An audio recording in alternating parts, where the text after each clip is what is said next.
Est-ce que vous connaissez Banana Fish par hasard? Créé en 1985 par la mangaka Akimi Yoshida, Banana Fish était un mélange d'enquête, thriller et action avec des gangsters, des mafieux, des complots vertigineux, des relations torrides entre mecs beaux gosses et des Corses. C'est vrai que ça manque de représentation corse dans les mangas, on va pas se mentir. Inséré gag avec Michael. Bonjour Michael.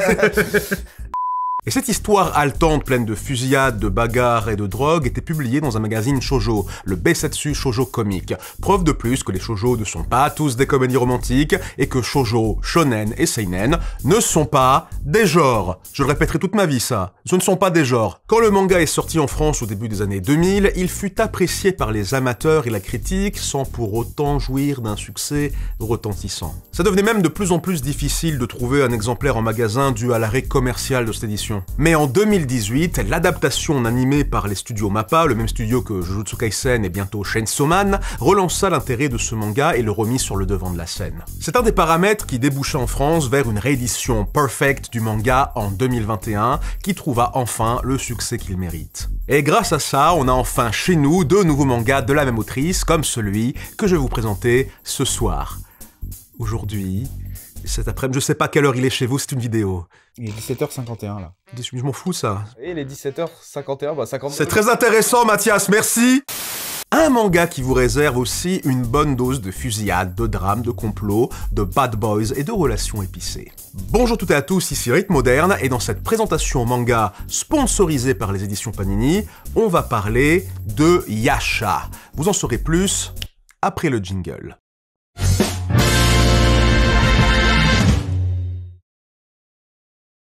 Alors, Yasha, de quoi ça parle? Yasha, c'est l'histoire de Sei Arisue, un jeune garçon très spécial habitant sur l'île d'Ogami dans la préfecture d'Okinawa, tout au sud du Japon. Un garçon que sa mère protège avec vigilance. Son corps consomme énormément de glucides, son ouïe est extrêmement fine et précise, et il est tellement intelligent que sa mère lui demande de faire exprès de moins bien travailler à l'école afin de ne pas attirer l'attention. Mais l'attention de qui au juste?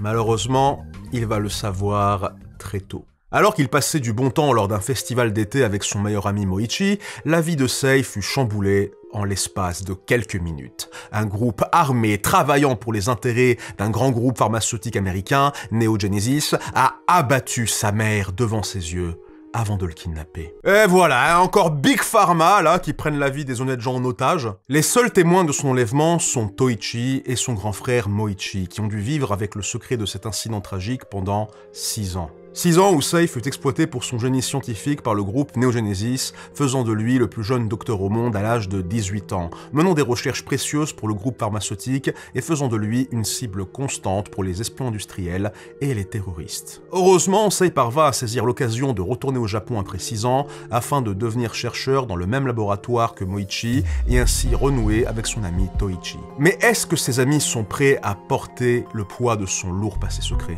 Est-ce que les deux gardes du corps suffiront à protéger Sei des différents groupes qui en ont appris lui? Qui est cet homme mystérieux qu'il a vu il y a 6 ans et qui semblait le connaître ainsi que sa mère? Pourquoi certains malfrats le reconnaissent sous le nom de Rin? Et quel est le secret derrière le cerveau prodigieux de Sei? La clé se trouverait peut-être dans son ADN. Comme vous le constatez, Yasha est une histoire plutôt dense, avec beaucoup d'éléments composant les rouages de son intrigue. Comme dans Banana Fish, vous avez beaucoup de complots obscurs et mystérieux, avec de nombreux personnages issus de différentes factions et ayant leur propre motivation. Vous avez des histoires d'espionnage industriel par-ci, des recherches scientifiques interdites par-là, l'exploration d'un passé mystérieux d'un côté, et pas mal d'enjeux humains et émotionnels de l'autre. Car quand Sei ne tabasse pas des vilains porte-flingues dans les rues de Tokyo avec ses gardes du corps, il s'expose au regard à moitié fasciné et à moitié jaloux de ses congénères. Les prouesses scientifiques anormales de Sei, ainsi que sa jeunesse, sa beauté androgyne et son air distant et mystérieux, ne passent pas inaperçus. Entre ceux qui envient son succès, ceux qui le prennent pour un connard hautain, ceux qui veulent profiter de lui, voire le surveiller et le posséder comme un objet, Sei a vécu toute sa vie dans une atmosphère tendue et déshumanisante. Il est conscient que tout le monde autour de lui le considère comme une chose, mais il a quand même, ce qu'il appelle lui-même, une fierté de pute. Même s'il vend son corps, il refuse qu'on l'embrasse. On comprend par là que Sei essaye de trouver dans sa vie de servitude, d'aliénation et d'objectification des moments de liberté, d'affirmation et de rébellion. Des moments qu'il retrouvera peut-être en découvrant son passé, en se battant contre ceux qui veulent l'asservir et en renouant avec Toichi, son ami de toujours, une des rares personnes à le traiter comme un humain. Un jeune homme normal qui a grandi normalement, entouré d'une famille aimante et qui ne demande qu'à connaître la vérité de son ami Sei. Un homme droit et franc, direct et sans artifice, un rayon de soleil et une bouffée d'air frais pour Sei dans ce monde de ténèbres, de mensonges et de dissimulation. Et vu comment Banana Fish et ce manga sont assez gay-friendly compte tenu des standards des années 80-90, surtout vu comment la moitié des personnages font des remarques sur la tronche de Sei, c'est pas impossible que lui et Toichi deviennent plus qu'amis, si vous voyez ce que je veux dire. Y a pas mal d'alchimie aussi qui se crée là entre Sei et son garde du corps Kurokawa, hein. Je sais pas, faut voir. Si parler de romance potentielle c'est pas votre truc, vous inquiétez pas, y a toujours des guns, du sang, des soldats, des enquêtes, des arts martiaux, et un héros aussi fort dans sa tête que dans ses muscles, capable de tabasser du balafré comme un démon ravageur. Ou un Yasha, justement, celui du titre. Genre, Zama, le gars, là, c'est Calix Y, hein, il est fort en science et en bagarre. Qui se souvient de Calix Y? Qui c'est qui a vu ça sur M6? T'avais 8 ans, toi. Oui, non, mais c'est ce que j'allais dire. Moi, j'ai pas 70 ans comme toi, j'ai pas vu Oui, ça. bah ouais. Ça va, c'est 2006, Calix Y.